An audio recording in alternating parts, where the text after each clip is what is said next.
Dua. Let's find out. Assalamu alaikum. I'm your brother Abu Abdissalam, speaking to you from the blessed city of Mecca. Some people may say, what's the point of making dua if I don't always get what I ask for?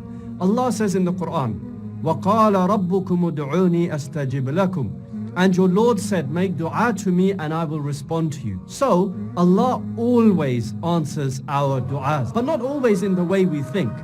Allah Ta'ala, through His infinite wisdom and mercy, answers our du'as in a number of ways. So what are these ways? Here are a few. Number one, He gives us what we ask for immediately. Number two, He protects us from some kind of harm that was going to come to us because of the dua that we made. Number three, He doesn't give us what we asked for, but instead He gives us something much better for us in this life. For example, let's say you made dua to get a particular job or to marry a specific person, but you don't end up getting that job or marrying that person. However, later on, you end up with a better job and someone else as your spouse, someone better.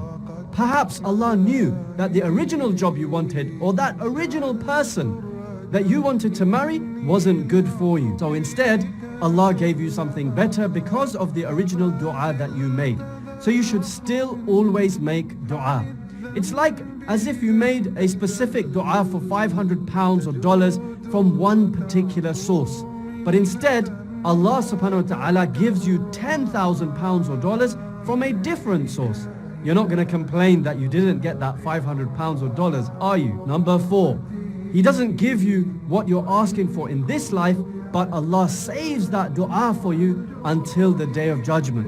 And of course, that is a time when we will need it most. And if we knew the reality of the reward in the hereafter, we would wish that Allah did not accept any of our du'as in this life, but kept them all for us in the hereafter, in the next life. Number five, Allah removes some sins from us because of the dua that we made. We know that when we sin, we are liable to Allah's punishment. However, most of the time, Allah doesn't punish us instantly. He often gives us time to repent and change our ways. When we sin, we don't get punished instantly, yet when we make dua, we want it to be responded to immediately, in exactly the same way we asked. We don't complain when we don't get punished immediately after our sins. Moreover, good deeds wipe out bad deeds.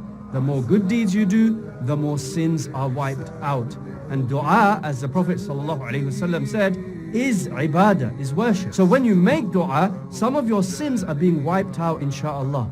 This alone is a huge reason to make lots of dua, because we all sin so much. So these are some of the ways Allah responds to our du'as. But we also need to ask ourselves, how should we try to ensure that our du'as have a better chance of being accepted? Are we doing what we should do in terms of our deen? Or are we trying to get closer to Allah? Are we making dua with full conviction, or are we giving up easily? Abu Hurairah radiyallahu anhu said, the Messenger of Allah sallallahu alayhi wasallam said, the dua of any one of you will be answered so long as he is not impatient. And he says, I made dua, but it was not answered.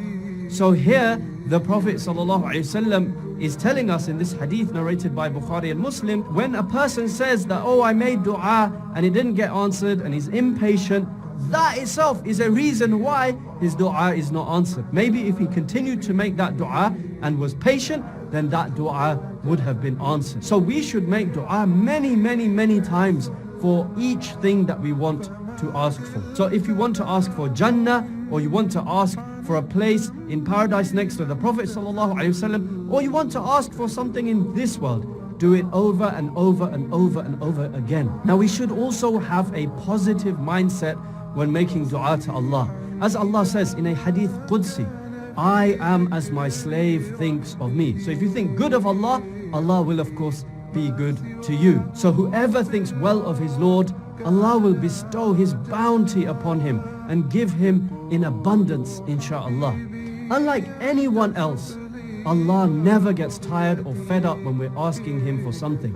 In fact, Allah loves to be asked, and He encourages that in all things. Moreover, He gets angry with those who do not ask Him and make dua to Him. and He encourages His slaves to ask of Him. Allah says in the Quran, وَقَالَ رَبُّكُمُ ادْعُونِي أَسْتَجِبْ لَكُمْ. And your Lord said, make dua to me and I will respond to you. Allah also says, and when my slaves ask you, O Muhammad sallallahu alaihi wasallam, concerning me, then tell them I am indeed near.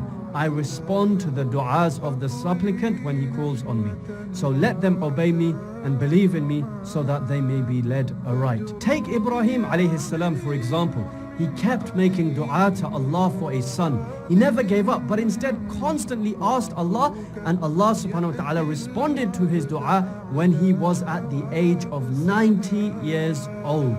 Dua is the essence of our worship, as explained by the Prophet sallallahu alaihi wasallam. It's one of the greatest ways for us to humble ourselves and reach out to Allah from the bottom of our hearts with sole trust and reliance upon Him. One of the greatest ways to remember Allah is to constantly make dua for every step of our life, in every day of our life. This way, our reliance upon the Creator will increase rather than relying on the creation.